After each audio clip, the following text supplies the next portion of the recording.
So guys, may dumating ngayon dito sa atin na panal. So ang issue nito, so patay siya, hindi siya gumagana. So tara, ituturo ko sa inyo yung kung paano i-DIY. So ito guys, so patay siya. So turo ko sa inyo yung DIY at at the same time i-repair ko na yan. Ito guys, hanapin nyo itong depende kasi sa electric pan. Ito kasi kulay puti yung line to niya. So kukunin nyo lang itong line to, labas nyo lang yan, putulin nyo lang yan, tapos dugtungan nyo guys ng dugtungan nyo ng wire, labas nyo lang ito yun.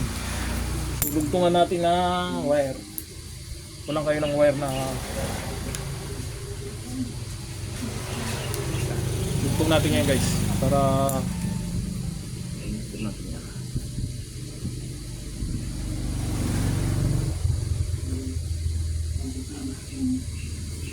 Tapos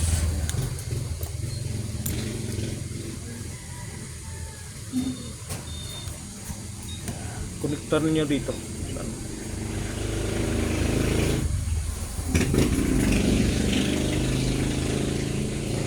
Tapos konekta niyo yung capacitor.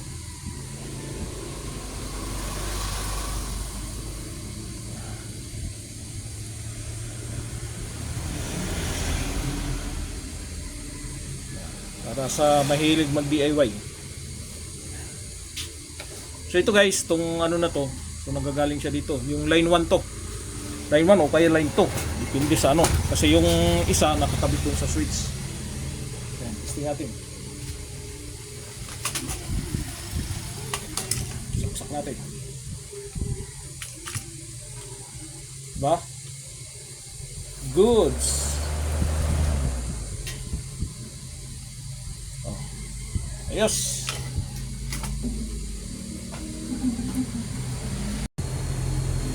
So guys, mayroong dumating ngayon dito sa shop, amplifier to. So ang problema ng may-ari nito, garalgal siya at napakahina yung sounds. So ito guys, ang repair ko ngayon, isa yung amplifier.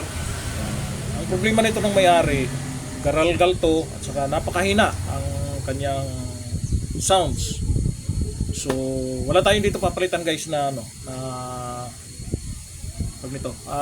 pyesa. So panoorin nyo guys. Ito guys para sa inyong mahihilig mag DIY. Yan. Wala tayong papalitan dito sa pyesa. So gagamit tayo dito guys ng anti-rise. Anti-rise ang gagamitin natin dito. So tara, turo ko sa inyo. So ito yung gagamitin natin. Yan, gagamitin natin yan. So ito guys, lahat ng kanyang volume control, lahat ng toggle switch ay lalagyan nyo ng lalagyan nyo siya ng ito, anti-kalawang. Ganun lang yun. Yan. Yan. Yan. Yan. So lahat guys ng lahat ng kanyang toggle switch, lagyan nyo guys. Yan. Pagkatapos guys, ang gagawin nyo rito, tawag nyo guys para yung kuha niya, yung kanyang kuha mag-absorb. So pipihitin nyo ng ganun. Pipihitin nyo guys. Pipihitin nyo. Yan. Pipihitin nyo lang. Yun. Tapos ano natin?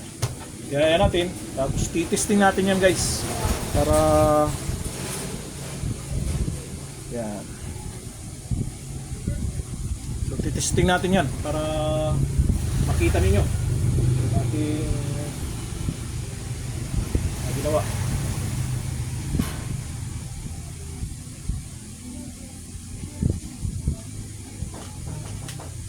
So yan, testing natin. Yan.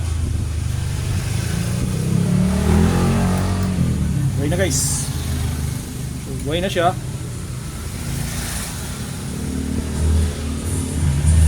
Yan.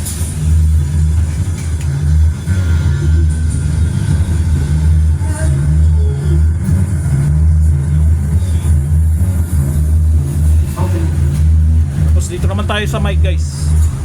So, kabitan natin ang mic yan. Kabitan natin yan. On natin yung mic. Hey, sounds mic 1, 2. Sounds mic 1, 2. Sounds mic 1, 2. Sounds mic 1, 2. Sounds, hey, sounds.